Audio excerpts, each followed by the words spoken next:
and courts are expected to be busy at the end of the month. Eviction filings in many cities are expected to resume as funding for extra unemployment money runs out. As Chris reporter Dan Grossman shows you, it's creating an uncertain future for millions. Skyline sings songs of progress and growth.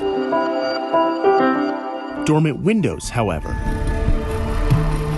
they foreshadow a reality that could manifest in the not-too-distant future. I think there's just a lot of fear. I mean, people are really concerned about where they're going to go when that demand is placed on their door. Zach Newman is an attorney who started up the COVID-19 Eviction Defense Project.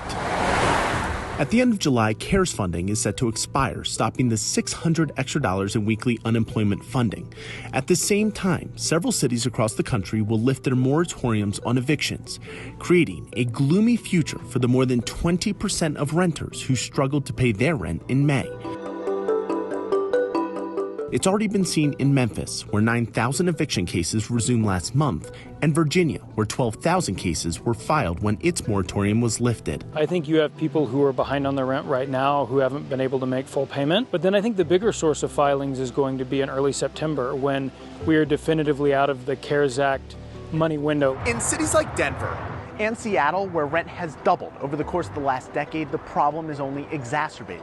Cities know moratoriums on evictions can only last so long, which is why here in Seattle, city commissioners passed legislation back in May anticipating a spike. Landlords would be prohibited from using that eviction history as a basis for denying tenancy and denying people a place to live. The ban would last up to 6 months after the pandemic, helping to prevent homelessness that can spike as well. It's harder to hold on to your job.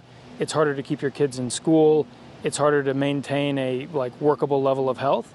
And so what you see usually after an eviction is that folks spend months and months unsuccessfully looking for housing. The COVID-19 Eviction Defense Project estimates up to 23 million people could be at risk of losing their housing come the end of September.